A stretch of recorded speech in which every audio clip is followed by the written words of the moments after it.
So whenever I started homeschooling, there was like so many gaps. That was how mine started. I was like, okay, I see a need in the community. I was actually working for a company where I was traveling to different homeschool conventions. And I was like, why do we not have this in Las Vegas? Like, oh, I can absolutely do this. We can make this happen here in Vegas. Welcome to Henderson HQ. This is the podcast where you get all the stories behind the businesses that make our community tick. Don't forget to subscribe to our weekly newsletter. Hey, ladies and gentlemen, welcome to the Henderson HQ podcast. Don't forget to subscribe to our website, our newsletter, all the things at hendersonhq.com. I'm actually here with a new friend of mine, old friend of my wife's, Holly, who runs a company called Home Educated. And basically what they are doing they are creating resources for families that are looking to step away from public school. And I know this is a divisive topic, and it's near and dear to my heart because my wife actually runs Apogee Henderson, which is a micro school that we pretty much designed for our own children for like their needs in mind, because our kids can't sit still. So we needed to design another curriculum for them. And so I'm interested to dig in with Holly. My wife met Holly at a convention that's just for micro schools, home schools, basically alternative school options. And my wife was like, Holly's awesome. You've got to talk to her. You've got to talk to her about like the mission that she has on basically making education more accessible to kids that don't fit public school or are not happy with the current ranking of public schools in Henderson and Nevada at large. So let's start with you. Like, where'd you come from? What's your background? How does somebody decide to dedicate their life to this mission? Yeah, absolutely. So I am married. We've got 3 boys. So same kind of thing like you. Like I was like, "But these kids can't sit down for 6 hours a day. Like they're crazy." We are actually local to Las Vegas. We were both born and raised here. Oh, We are the fourth one. our kids though are actually 4th generation Nevadans. Like my grandma grew up going to Western High School. It was like one of the 4 high schools that existed in Vegas, and she went there. And so we're kind of just stuck here. And so we've decided that since we're stuck here, we're going to do the best with it. So well, we love it. We don't know any better, right? We don't know anywhere else. And so just as a family, it's kind of our goal to try to make the area better. And so when we started homeschooling, we were like, yeah, we gotta help some other people out in this area. So there's a lot of families that can't afford, don't have the time for either private school or homeschooling because both parents are working. I know that is a realistic situation. It pains me to think that public school for a lot of families has basically become babysitting. Right. Maybe they're super involved in their kids' education. They're getting a great education, and there are some great public schools out there. There's some that just by the standard, I'm not insulting any of the individual teachers. I don't want to hear from the city council. No, absolutely. But just by the standard of where test scores are and reading levels are and whatnot, like schools across the board, especially maybe in Nevada, are failing. Plain and simple. Absolutely. I will argue that with anybody who wants to argue. Facts. It's not even like we're gossiping here in private or in public. It is literally just the facts. Like we are at the bottom of everything. Everybody knows that. It's not a surprise to anybody. But yeah, I'm with you. Like I always say, I've got a mom who's a teacher. I have a sister who's a teacher. I'm like, I'm in a family full of teachers. And I'm like, teachers literally should just be like sainted. The majority of them are amazing people, and it's not their fault that the system is the way that it is. There's such a myriad of other reasons why it's such a crapshoot at this point. And I'm like, but the teachers who are there, who because it's not like you go, like everybody says, you don't go into education to make a bunch of money, right? Like it's like you're there because you want to help kids learn. And so I'm like, the majority of teachers, besides the ones that are in the news for their stuff, which has been insane lately. Like it has just been off the charts lately.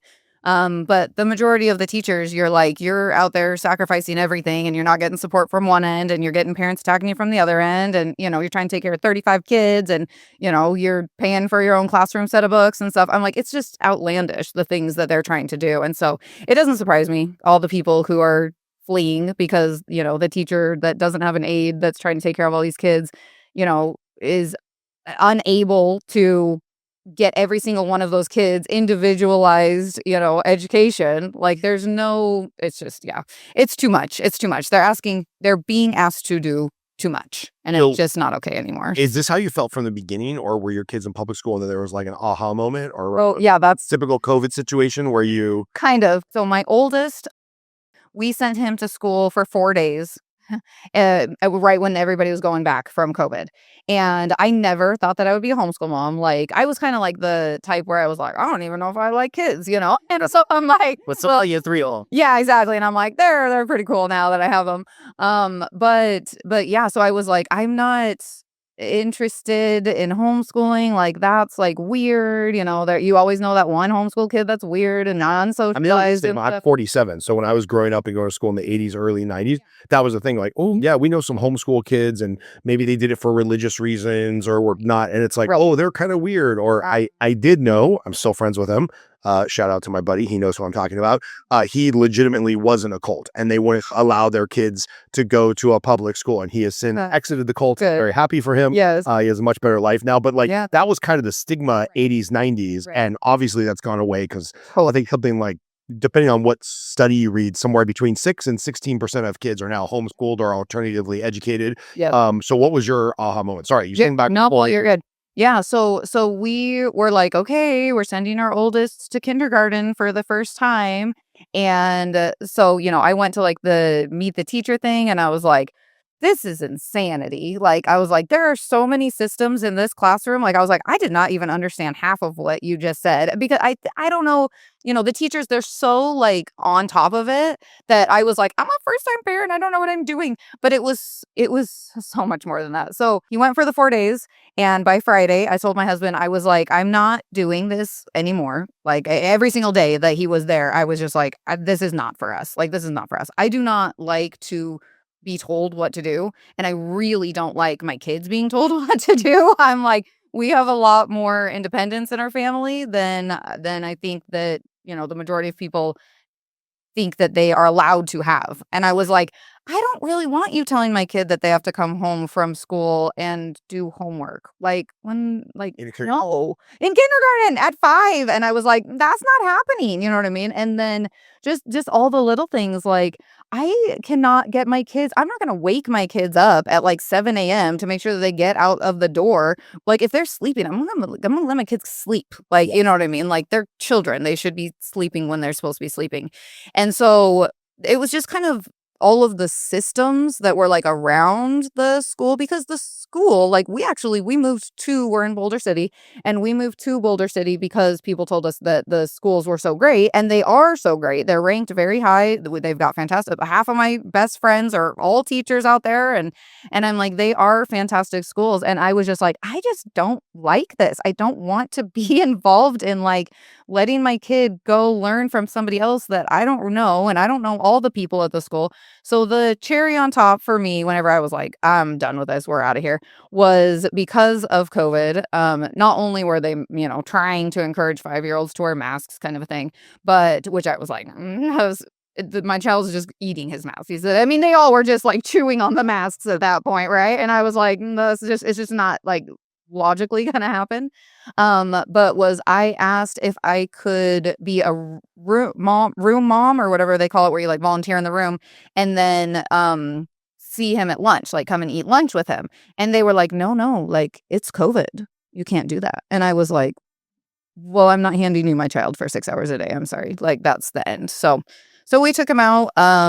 My husband was not a fan, and I think that he would be okay with me saying that because he was really against it at the beginning. And so we kind of just did, we'll just take it 1 year at a time. That was kind of my foot in the door. And so we took it 1 year at a time. And each year it would be like, no, things are going pretty good. And now we're in so deep that we will never be able to get out. I'm like, there's no going back. Not that we would want to, but So it's funny because I can see a certain cross section of listeners or parents or somebody might get their hands on this, rolling their eyes of like, oh, she said she doesn't like her kid to be told what to do. He must be a brat. There must be one of those entitled parents.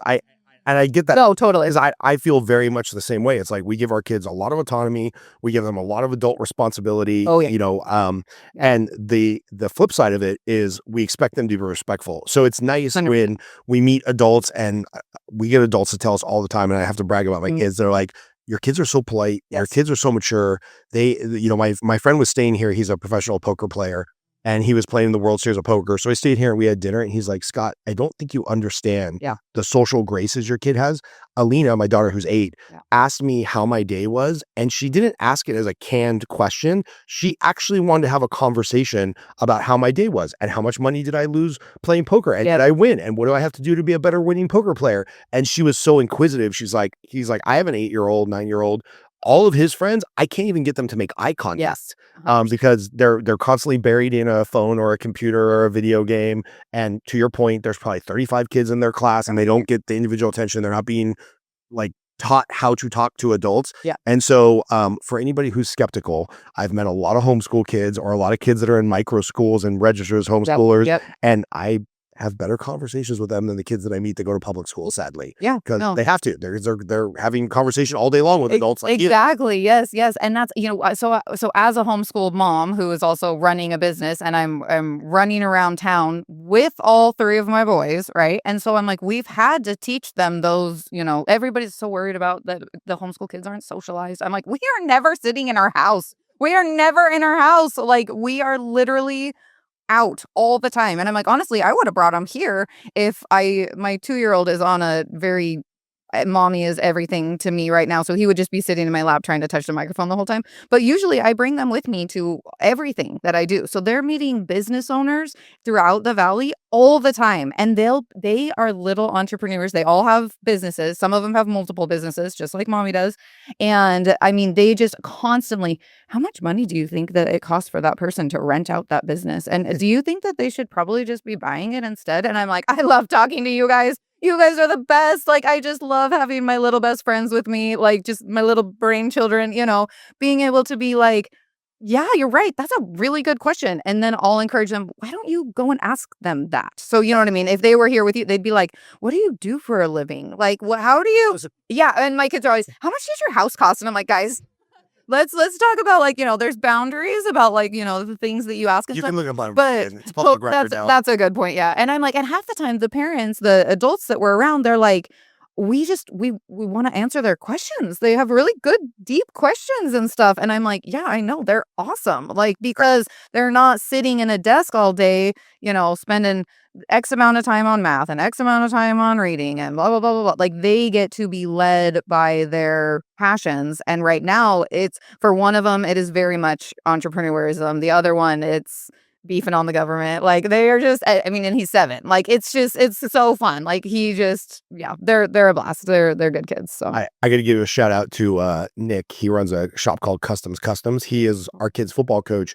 The way that we met him and got shanghaied into playing football is we took a welding class. So he does a welding class for like, I think it's 8 or 9 to 14-year-olds, and he does it twice a year. So Gabriel, my son, really loves working with his hands. We did this welding class, and I was scared at first, but then I'm like, oh no, he has the maturity to do this. I still thought it was going to be like 4 weeks of safety briefings, and then they were going to do like one little weld. Nope, 30 minutes in, Gabriel's like, we were using a plasma torch, and we were doing this, and this is the coolest thing ever. He's like, Dad, how much would it cost to start a welding business? How much money do I need for this? How good do I need to get before somebody will pay me to do their welding? Yeah. And I'm like, yes, these are the kind of questions I want to have at 10 years old. Absolutely. Dad, I'm not reading 1 grade level ahead. I'm a loser. My teacher hates me. Everybody in school makes fun of me, which was the experience we were also having in kindergarten. Yeah. Where it's like, exactly. Wait a minute, they're sitting there 7 hours a day, and they have homework, and if they're not a grade level ahead, they're like basically chastised. Right. We could just see Gabriel's confidence. He's a very confident, funny, outgoing kid. We could just see his confidence dropping. My wife was crying at night. Yeah. We were having a problem. So my wife's like, we got to come up with a solution. And then coincidentally, right as we were making the decision to homeschool, a friend of mine, Matt Bedreau, called me. He's like, hey, I kind of see your social media posts. I know you're not really happy with the direction of public school. We're opening 60 of these Apogee schools and academies across the country. Would you be interested in doing one of them? I'm like, well, I got no time. Talk to my wife. And I wrote the check. She does everything else. I love it. You're like, I have no time, but yes, absolutely. Let's do it. That's exactly how I am. Hey guys, just a quick ad from our sponsors here that make this podcast and our newsletter possible. Want to give a shout out to Ethereal Med Spa, a gym for your skin. So it doesn't matter whether you're doing anything proactive all the way up to spot removal, all the way up to beautification, right? Or vanity. Ethereal Med Spa, they got you covered. Scott Wright over at Wright Auto Body. Love them. So anything from a scratch and dent to a big insurance job, all the way up to a custom rebuild of a classic car, they got you covered. And shout out to my buddy Casey Halstead, owner of 10th Planet Jiu-Jitsu, which now has 3 locations. They just opened a new location on the west side. So they got our Henderson location, they got a mid-city location, and they've got a west side location. So anywhere in the valley where you're looking to train jiu-jitsu, check out 10th Planet Las Vegas. Now back to the show. So talk a little bit about your business, Home Educated. Like, what services are you offering? I mean, I know the convention, you're super gracious for like all the micro schools in the valley to come out and get to know each other and do like basically a pop-up so that parents can see what's available. Can you talk a little bit about the convention, the other things you're doing, the resources you guys are offering? Absolutely, yeah. So the convention kind of just started. So whenever I started homeschooling, there was like so many gaps that really over just the past 5 years have started to get filled in with places like Apogee. So like, micro schools and stuff that are popping up, and co-ops, and parents that, are leaving the public school system, and they're like, oh, I see a need in the community, right? So that was how mine started. I was like, okay, I see a need in the community. I was actually working for a company where I was traveling to different homeschool conventions. And I was like, why do we not have this in Las Vegas? Like, we're Las Vegas. And I'm a event planner by trade. It's just how my mind works. And so I was going around to these different ones, and I was like, oh, I can absolutely do this. Like, we can make this happen here in Vegas. Like, Nice. 100%. So within We have any conventions here. right, exactly. Yeah. I was like, this is going to be easy. And the crazy thing is it was easy because so many people were interested in it. They were all just like, we want in, we want on board. Like, absolutely. What do you need? How can we help support you? I mean, it was just, blew me out of the water the way that people were just coming out of the woodworks just to be like, yes, yes, yes, we want to be in on this whole homeschool scene that is happening. And so we're on our 3rd year now for the convention. And so it has been fantastic because I get to meet wonderful people like your wife. And it's kind of like a fun party for all of us who are like the vendors and stuff. And I'm like, oh, I only get to see you once a year, but like I see all the things you're doing. And so we all come together, and, I'm like, oh, this is great. Like, When is your next one, by the way? so it is next spring. We do them in March. Yeah. So it's going to be every spring. And so they have just been, I mean, they've grown astronomically from year to year. And the families that go, I mean, we'll get moms, dads coming up to us and just be like in tears. Like, I didn't know if I wanted to homeschool. I didn't know if I could do this. But after hearing so-and-so's talk, like, this was just exactly what I needed. And I'm like, yes, this is what all of us needed. And it wasn't there whenever I started. Like, there just wasn't like a place or a resource to go to be like, I have questions. Can you answer them for me? And so I was like, well, I'm just going to build that. So I would have people on Facebook or email and stuff every day. I would get like 20 messages with the exact same question. What curriculum should I use? What projects? How do I fill out a notice of intent? Let's do homeschool. What's the age? And I was like, my like type A mom, like I was like, I'm just going to put all of this into one form and answer all of the questions so that everybody can just have it. And so it literally kind of just started like that. So By the way, if you have a link to that like FAQ, I'd love to put it in the show notes and get it yeah, out. absolutely. Yeah. Home-educated.org. And there is so much information there. So that's how it started, was like, there was the convention. And then after this last convention, we were like, we need to be doing this year round, like in a different way. So now with Home Educated, and the convention is Nevada Homeschool Convention, or NevCon for short. And it's really fun. It's been catching on. We've got people coming from other states coming to it. We've got vendors coming all the way from across, the country and stuff to be here with us. And so then our team, we were talking after this last convention, and we were like, these parents they don't need just a one time a year thing. Like, this is a great, exciting, pump up kind of an experience to be in the same room with people who all have the same, like, fun, experience as you, and you get to know other people. But we're like, they just need the education and the support year round. So that's when we started Home Educated. And so now what we're doing is we're launching a podcast in a few weeks, so that way, as people are asking questions, we're able to answer them. Like you said, like, so that way I can just be like, okay, let me answer this one question. And then if somebody asks that to me, I can just send them to link to the podcast, because I'm like, that's so much easier for me because I'm still homeschooling 3 boys. You know what I mean? Like, I don't have all the time in the world. And so that's one aspect that we're going with now. We have a fantastic resource directory online. And so what we have done is put that into Las Vegas locals. So we have a ton of Las Vegas local businesses who cater to the homeschool community, and we have them all listed on there, like what area of town they're in. So like we've got Apogee on there, and anytime anybody asks me about, what are some micro schools in the Henderson area? And I'm like, Apogee, Joy Academy, you know what I mean? Like I'm sending them. Tons of them. Right, because I'm like, I don't want to open a micro school. That's not what I want to do, but there's already people doing it. So let me just send that information to you. So the directory is fantastic. It's also nationwide as well. So you can have like the in-person resources. Then we have nationwide. So if people are like, what curriculum do I use, which we get all the time, which I'm like, there's a whole process to walk through to get to that point and stuff. And all of that is on the website. So we're doing blogs on every question that anybody, 10 first steps to begin homeschooling, how to homeschool on a budget, what first grade looked like 20 years ago versus now, and like why it could still look like it was 20 years ago and be okay. And how to homeschool multiple kids, how to work and homeschool. Like, we're just giving all the information in one place for all of the families who just have the questions. So new, old, homeschool meetups yet? sort of, because there are so many homeschool meetups that are already going on that at this point, we're just pushing those. We're like, we have a calendar, we have newsletter, and we're just like, hey, this group. So for example, Homeschool Fitness 702, they are doing PE classes all over the Vegas Valley because they saw a need for it, right? They were like, there's no Fitness 702. Yeah. All right. Shout out to them. I know. I want to meet them and have them. You definitely need to have them. They are amazing women and they are killing it. They just had this field day that my kids have been talking about for the entire month. Like it was all pirate themed and it was off the charts. It was so cool. And so it was fun because it's like, well, you kind of still get that semi like large group public school experience of having field day and doing the sports and stuff, but like your parents are sitting on the sideline. So if you have a problem, like you're not like required to finish, the activity, and you're not going to fail if you don't participate in all, you know what I mean? Like my kid ran over one time and was like, Mom, I didn't enjoy that part. And I'm like, all right, well, sit here in the shade with me for a minute and then we can go back out there. All right, bye. So it's just a different way of thinking completely, but it's fun. So it's fun because I get to meet all those people and then get to be like, hey, I'm not going to run a PE class because I don't have time for that, nor the energy, or do I want to be outside in 110-degree weather? But Jocelyn is doing it. And so I'm like, and Renee is doing it. So why don't you go to their classes? So that's really what it's turned into is helping just coordinate what everyone's doing in one spot.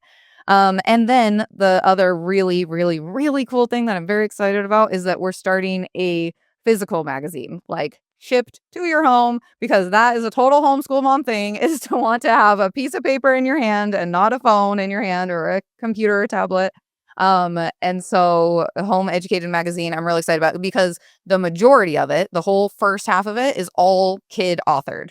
So you can submit like artwork, writing, like, if your son has, loved football, he can write a little bit about it. We take a picture of him, doing his football, and he gets to be featured in the magazine, which is so cool on so many different aspects, because I'm like, that is something that I think a lot of homeschool parents are like, oh, well, my kid didn't get to be like student of the month. You know what I mean? Like they don't get that kind of recognition. So we're trying to help a little bit with that of like, hey, you got featured in this magazine that goes out to the whole country. Like you are semi-famous now. How exciting is that? You know what I mean? And you can put that on a resume and, and for jobs and so that's one cool thing. And then like we have a whole teen section. I've gotten a lot of teen artwork being turned in lately, which is awesome. A lot of entrepreneurship because, the kids, they have the time and the energy and the minds to do it when they're homeschooling.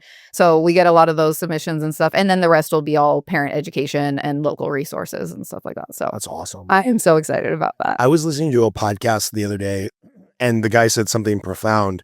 And he's like, in the modern era of ChatGPT and stuff, because I don't know how old you are, but I'm 47. When I went to school, it was like junior high, memorize the table of periodic elements or whatever it was. And it's like, with Google and ChatGPT and Claude, you don't have to memorize You anything don't. ever again. You don't. Like you basically just need to know basic math, reading, and like how to craft good questions. Yes. And what this guy was talking about, I was listening to a podcast about public education. He said, the problem is public education doesn't give you any space to think about the way that you're thinking. Yeah. And I was like, Yeah. oh, that's so good, because that's something that I think parents naturally do because they have the time, they have Yes. the asking questions back when you get a question, right? We've all been asked why a million times to death by our kids. And it's like, I'll turn it back around. I'm like, hey, why do you want to know that? Yeah. And it like stumps them. And they're like, well, I kind of want to know how tall the Eiffel Tower is, because like, Yeah. how many $100 bills would I have to stack up if I wanted to reach the top of the Eiffel Tower? Those are the best. And I'm like, these are great questions, right? So it's like, Yeah. I'm obviously biased. We run a Montessori school. I'm 100% I'm biased. politically kind of at odds with what public school is doing these days. So there's a lot of reasons why don't take my word for it. Do your own research. Absolutely. But I would be willing to bet my bottom dollar that like homeschool and micro school kids that have more student-led activities and more passion-led activities, those people just ask better questions, and that's going to be the future. Yeah. Like Absolutely. if college even exists in 10 years in its current format, I suspect most of the courses will revolve around how to prompt a good question so you can get good feedback versus, hey, memorize this. Yeah. There's no point. What's the point? I mean, the joke is like, oh, when we were younger, you're not going to have a calculator in your pocket. Like, when you grow up, and we're like, we've got way more than a calculator in our pocket at this point. So like, I'm just going to do the math on my calculator, and so I'm like, that's just the more efficient way of doing it. It's the smarter way. My kid's constantly smarter, not harder, mom. And I'm like, you're not wrong, guys. Like, and I won't, the cool thing about homeschooling is I'm like, I will not sit there and force them to finish a worksheet. I'm like, show me that you can do 2 of these problems. If you can prove that to me, we'll just move on to the next subject. You know what I mean? Like my son who's 7, he's showing me multiplication with, these little magnet block things the other day. And I was like, okay, show me 2 times 3. He does it. Okay, show me 5 times 4. He's like, okay. He does it. And then he's like, okay, now I built a horse and it's 24 blocks. And if I take away the head, wham, and he smacks the head down. He's like, 20 blocks, mom. And I was like, this is the best math lesson we've ever had. Like, I'm like, you're thinking outside of the box. And then he sits and plays with the magnetiles with his imagination that still exists because it hasn't been squandered.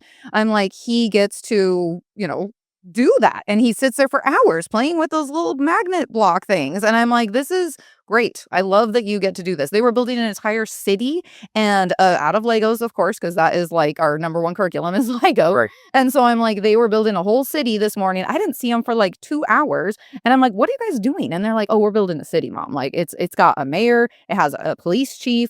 Like there's a couple guys in jail right now and we can't talk about it. And they've got like, it's just so fun. Like, I'm like, you guys are the best. Like they're so cool. And it's cool too.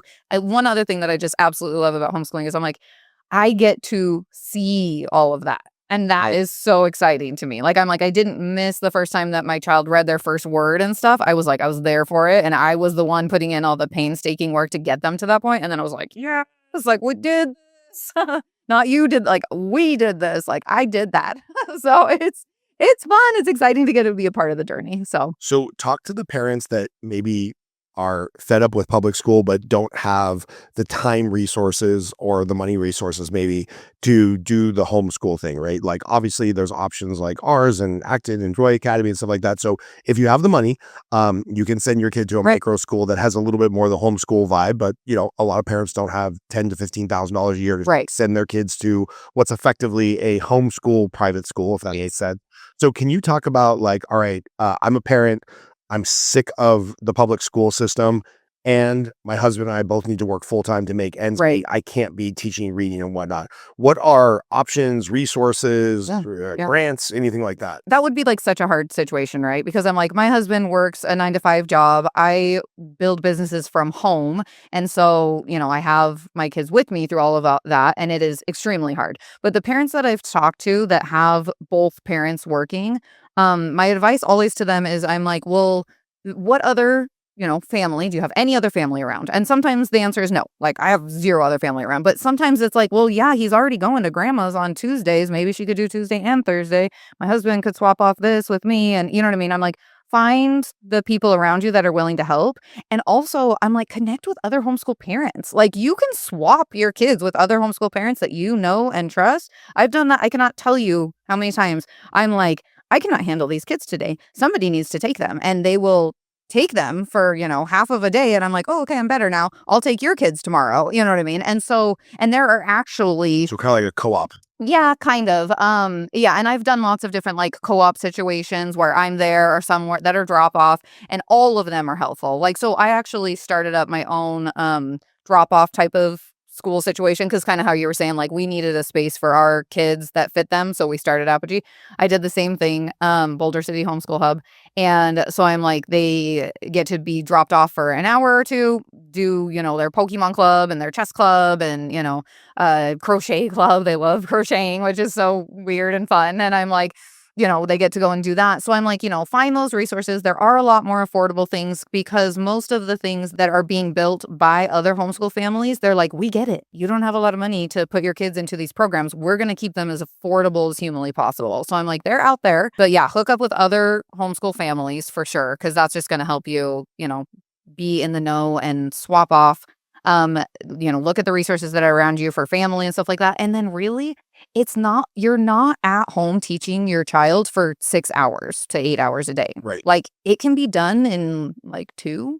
I honestly would say that the sit down learning portion could be done in 2, depending on their age. If they're younger, less. If they're older, more. But a lot of that could be done through online programs. And if they're doing that for 4 hours on their own, and then they go over to a friend's house after that. Like there's ways, and I like helping people solve those problems because sometimes there's just not a lot that they're like, oh, I just didn't think about it that way. And I'm like, if he's already being babysat by grandma on Thursday nights, have grandma be in charge of reading. You know what I mean? Have grandma, read books to him. And then that's one thing off of your plate that you don't have to teach him in between your job. There's a lot of ways to get it done. So I have to be careful how I tell this story because you're not sell anybody out. But a friend of mine whose kids are in an alternative situation, they're not in public school anymore. What was the kind of like the straw that broke the camel's back for them? They have a neighbor who has a child with severe special needs. It's really a tragic story. Yes. But the child's not allowed to go to school or can't physically go to school. So the school, Clark County Education, whatever, sends out a teacher to him, and the law is the child that's physically disabled has to get the same level of education. Well, that lady comes 3 times a week for 2 hours each time. And so he was talking to the neighbor and whatnot. He's like, well, wait a minute. How are they replacing full-time education at school with 3 2-hour blocks a week? And what this educator admitted to the parent of the special needs child was like, let's be honest, for the education that we need at this level, and the child's not developmentally delayed, he's totally fine, just has physical problems. With the education that you need to receive, it's about 6 to 8 hours a week of curriculum. Yes. And the rest of it is basically just babysitting and socializing and trying to like get the kid that's the lowest common denominator up to speed and whatnot. So it's like when I heard that, and when this other parent heard that, he's like, wait a minute, I can get all my kids' education done in somewhere between 6 or 10 hours a week. And then they can be working on their own projects or really pouring themselves into sports or whatever. We have a kid that trains here at our house because we have a little home jiu-jitsu studio here. And he's very well educated, very smart. He's 10 years old, training options, but he wants to be a jiu-jitsu champion. So he brought a presentation to his parents. Here's why you should let me quit school so I can train jiu-jitsu 5 hours a day. Yeah. And this is how, at 8 years old, he brought a presentation to his parents. I'm like, so now he does options trading in the morning. Yeah. He does a couple hours of education. Then they come here and they work at a couple different gyms, training 4 or 5 hours. And then if he does his homework, he has a profitable day on options, a strong day doing jiu-jitsu, he's allowed to play as many video games as he wants. Yeah. And it's like, that's the agreement they have. I love it. And that kid would not be doing well in regular traditional schooling because he's got too much energy. He works out 4 hours a day and he still wants to stay here until 10 o'clock at night hanging out with my kids. And that's the thing is I'm like, that's the majority of kids. Yeah. Like that is kids. Kids are supposed to have energy. And I hate that it has become normal for them to be like, if you are fidgeting in your seat, if you need to get up and stretch your, you know what I mean? I'm like, no, like I can't sit in a chair for 6 hours a day and I'm a full grown adult. Like I can't do it, And so, yeah, that's awesome that he like did his own presentation. I absolutely love that. I ask my kids sometimes, like, would you want to go to public school? And they're like, absolutely not. We only have to work for like 2 hours a day. And in my mind, I'm like, you're doing a lot more work than you think that you're doing. But I like that you view it that way as well, that it's just more efficient. It is just more efficient. We're getting so much more done. And honestly, I think about it sometimes and I'm like, I need to ask some of my public school friends of like, how do you get anything done? Like if your kids are gone for this amount of time every week and then they're going to sports afterwards, recreation clubs and stuff like that, and they have homework. I'm like, are they doing anything else? Like, I mean, that sounds exhausting to me. And I'm like, ever a time when they're not being told exactly what a teacher or a coach or somebody. Yes, like I'm like, when do they get the time to be able to explore their own interests? Like I'm like, so they'll just free play or free time or I'm all about they're bored their nose. Oh my gosh, when my kids in my house and they're like, Mom, I'm bored, and I'm like, oh, good. I love when you are bored. You know why I love when you're bored? Because your best ideas come when you are bored out of your freaking mind, and they are bored. I will force them to be bored sometimes because I'm like, you got to figure out what to do. Figure it out. And, I'm like, I'm not putting a screen in front of you. I'm not telling you what to do. You're 10. You're old enough. Figure it out. And they always do. And then they come back and I'm like, wow, that was way better than anything I would have come up with. You know what I mean? I'm like, you guys are, it's just cool. So I promise this story will come full back to education. But so I was a loan officer for 25 years before I handed that business off to Leah. Shout out Leah. If you need a mortgage, call Leah James. Leah James Vega, actually. But I handed off my business to her and I was having a political argument with a friend of mine about bankruptcy laws and debt. I'm like, if you signed on the line that was dotted for $200,000 in student loans, you should have to pay that back, right? Which is crazy that they'll let an 18-year-old go $250,000 in debt. And a buddy of mine who's pretty much a communist, so we disagree on everything. He's like, Scott, think about what you're saying. An 18-year-old that signs up for a bunch of student loans literally 90 days earlier had to ask for permission to go to the bathroom. Yeah. So if you're 18, 17, 16, 15, 12, and you're in the public school system, you have to raise your hand to go to the bathroom or get a pass or whatever. What kind of autonomous adult is the public school raising that then has the intellectual capacity to sign an 18 or 19-year-old or a loan that will take them a lifetime repay? And I was like, totally changed my mind. I'm like, screw it. Let everybody default on student loans. I don't care. The college should be held accountable if they didn't get them a degree that allowed them to make enough money to pay their student loans. And that changed my thinking on it of like, we're not raising functional adults in the current school system. And then shortly thereafter, we decided to open our own school. Good. So tell us a little bit more about some of your favorite resources that are out there for homeschoolers. Yeah. So I would honestly, my number one resource, it helped me the most whenever I was beginning, was Dr. Blake Willard. He is a homeschool coach, essentially. And he will go as in-depth or as standoffish as you need. And so we just have weekly groups with the same parents.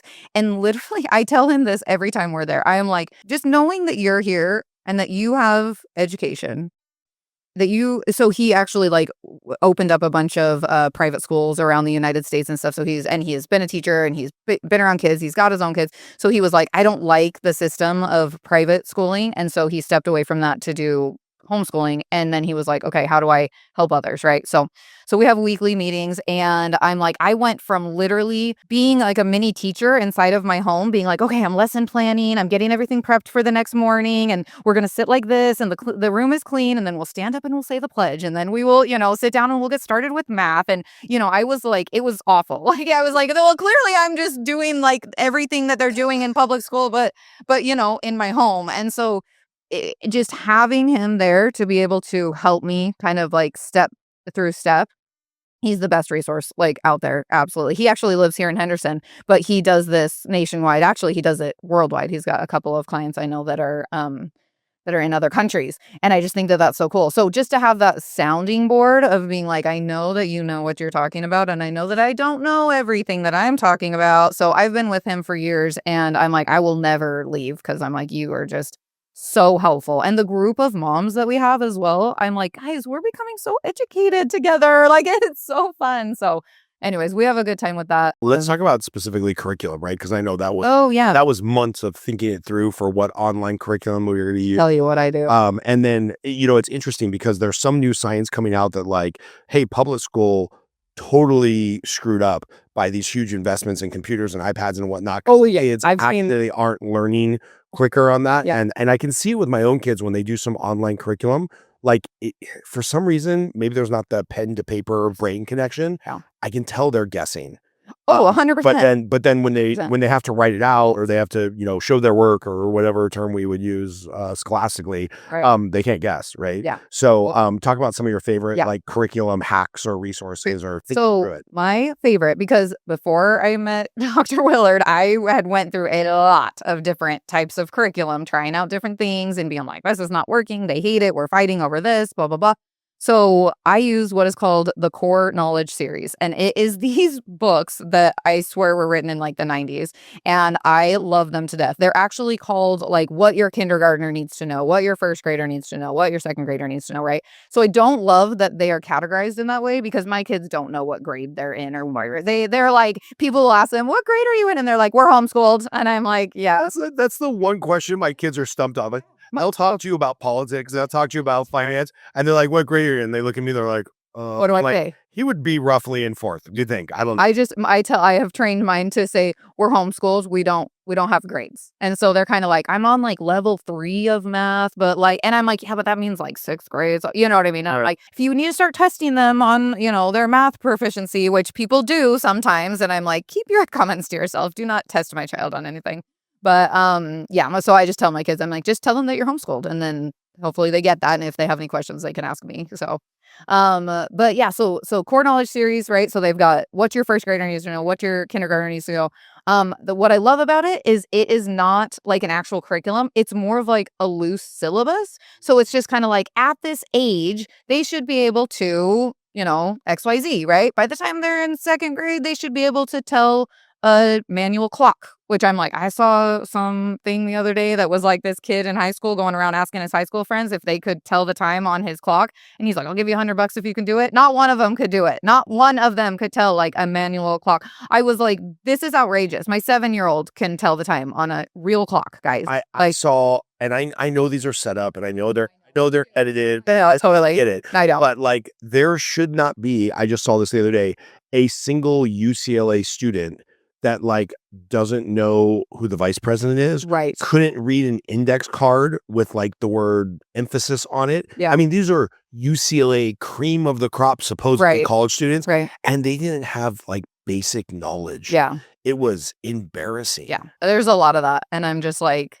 no. So what I do love about it is just like, it won't be like, okay, your child, it's time for them to learn about clocks. And so here is a worksheet with clocks. So test them on it or, teach them it and then test it on it. It's not that type of curriculum. It's like they should know clocks around this time. Here's 5 to 10 different ways that you can make learning about clocks fun.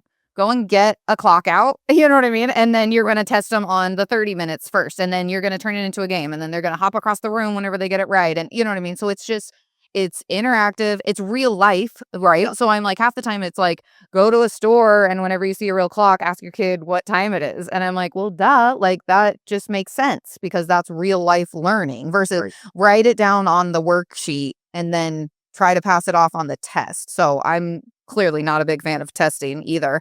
And I'm just like, if I know that you know it and you know that you know it, then we're good. All right, let's move on to the next step, Yeah. So I love these curriculums. They go from kindergarten. They might have a pre-K one, but I know they go from kindergarten to 6th. So you'll have to ask me whenever my kids get older what my higher level recommendations are. But for right now, that's where we're jamming, and it's awesome. Like it's what's crazy is like if you're an engaged parent, I feel like after 6-ish grade, where kids can read and they're more competent. Yeah. It's like after they can, do the basic comprehension stuff. Yeah. Like I can't wait for a couple more years. Right. Where like, I got a stack of books back there that Gabriel will get $100 per book if he reads, it gives a book report because like I want him to read Get Rich and Influence People. I want him to read 100%. Economics. Yeah. I want him to read. My kids the other day were like, Mom, I want to read the real version of How to Win Friends and Influence People. And I was like, where did you hear that from? Dog man, of course, which is like the bane of my existence. But I'm like, whatever, it's fine. He's reading and not on a screen, so I'm like, fine.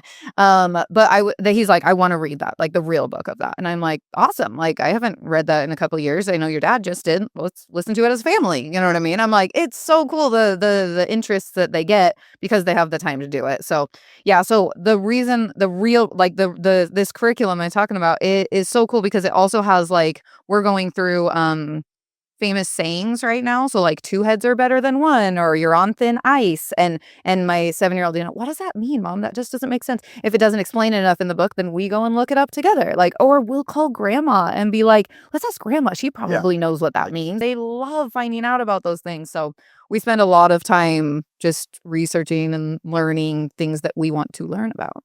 So a friend of mine, this is just like another testament to like kind of homeschool or parent-led education. A friend of mine became a stepdad late in life, and he had a bad back, and like he was much older, and he was like, I have a 10-year-old son. I don't have the physicality to like go play basketball with him and whatnot, and like I'm not the real dad and whatnot. So he kind of came up with this idea of like, how can I positively affect this kid and have influence? And this kid's a rock star, super smart kid, amazing job.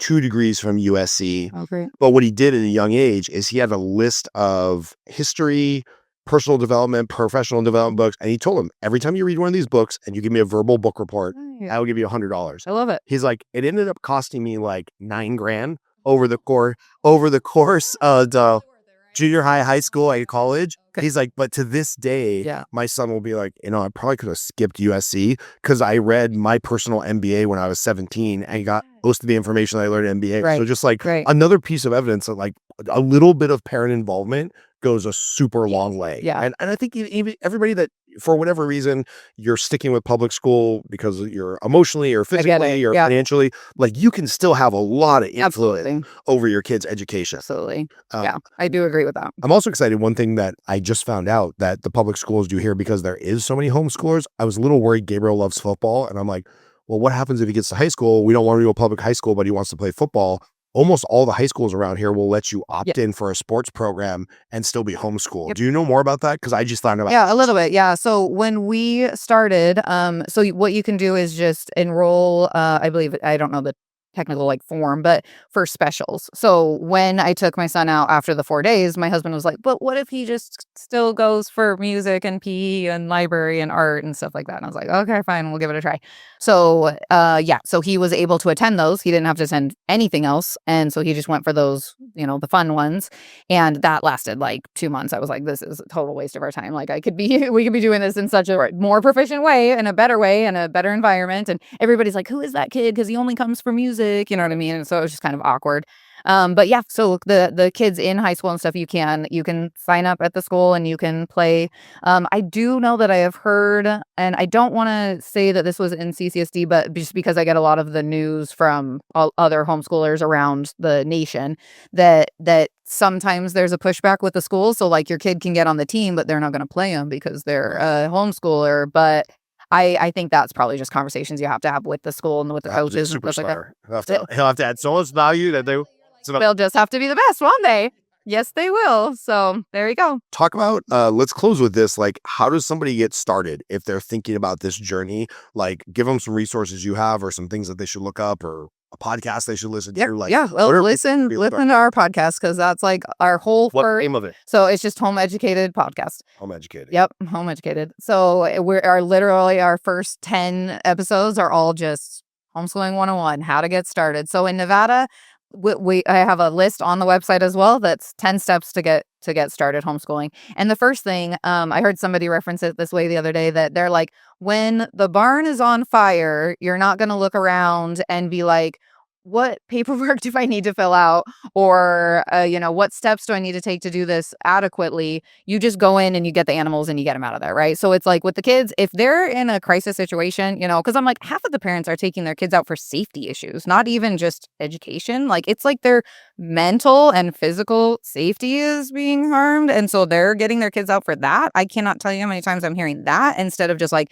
my kid isn't getting the amount of learning that they're supposed to be doing. It's literally more like, I'm not sending them to a safe safe space anymore. Yeah. So when they're doing that, right, and they're in a crisis state, I'm like, just get them out. Just go walk into the school in the middle of the day. Like, it's your child. The school doesn't legally have like the right to be like, you cannot take your child out of the school. You're the parent. Like, go in there, get your child, walk them out. You do have to sign a paper with the school saying, hey, we're going to homeschool. And you do have to send in a notice of intent within 10 days to the state. And that is Nevada. And that's it. Super easy. You do it one time. And we even have some examples. Like, so a lot of parents get freaked out by the form and they're like, I don't know, I might like get this wrong. And I'm like, you're not going to get it wrong. Like, it's fine. We literally have ChatGPT AI generated examples for you. Just change the kid's name, send it in, you'll be fine. Like, Nevada it's going to be just fine. So just do it. And then after that, it's like, hey, take a break from the whole idea of school. So the next step is just de-school your child, okay? Which is like, get out of the whole idea that you have to be sitting down at a desk to learn, right? And so we've got a whole literature on that on the website. Then it's like, hey, here's a bunch of book recommendations that we have for you. Like John Taylor Gatto, he is the godfather of homeschooling. And if you read like 2 books by him, you're going to be like, yeah, I don't know why I ever thought that public school in the first place was a good idea. I'm like, just read a couple books. So we give references to all of those books so that we can, because, you know, of course, when you educate the parent, then that's going to trickle down to the children. And that's really what all of this is about. Our goal is to educate the parents. Like, we want the parents to feel like they are well equipped so that they can feel confident in teaching their own children and how to get the resources when they don't feel confident. So we're excited about it. It's fun. Obviously, stuff. people can go to home-educated.org. We'll make sure that's in the show notes and all the stuff. Is there a place where people can find you personally, or is that not your jam? You want them to just go to the website? You can go to the website. We have a whole bunch of stuff on there. So we actually have like a community board. So you can ask questions on there and myself or my team will answer them. We have a find a friend tab so that way, if you're just looking to connect with other people, it's trying to get like, if people want to be off of social media and stuff. I know a lot of people are like, I'm so sick of the Facebook scene and Instagram. I am so there too. And I'm like, we're building this website so that you can go there and be like, hey, I live in Henderson. I've got 2 kids, you know, they're super into jujitsu. We need friends. And then we've built in the whole system so that you can connect with people there. My email is on there. You can email me. That is perfect. Definitely the way to get in touch with me. So yeah, I'm happy to help. Anything I forgot to ask?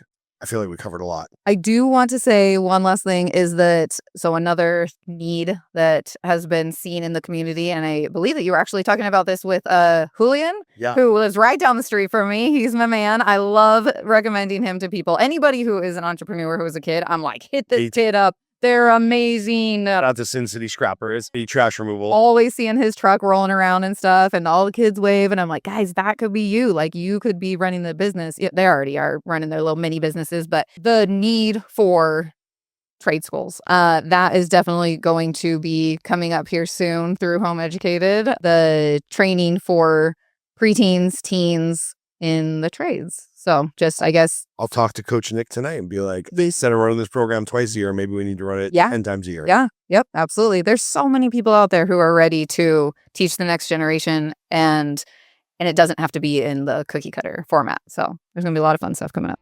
Love it. Well, thank you for coming in, Holly. I really appreciate it. And we're going to have you back when the school year starts, technical school year starts, so we can talk about it again. Yeah, absolutely. I love it. Thanks. Thanks. Hey, it's Scott Groves with the Henderson HQ podcast. I hope you got something out of that episode. If you enjoyed it, please don't forget to like, comment, and subscribe to the podcast. It really helps the show grow. And by the way, if you are a business owner or you know a business owner who has an interesting product, service, or just an interesting backstory, please get in touch with us. Email us at thehendersonhq@gmail.com. We would love to interview you, because that's what this show is all about. It's about building community, supporting local, individually owned businesses, and just making Henderson a great place to live. And don't forget, go to hendersonhq.com and make sure you sign up for our newsletter. We send out a once-a-week newsletter, no spam, about the most interesting local businesses, hotspots, restaurants, community events. Thanks for watching the show. Really appreciate you.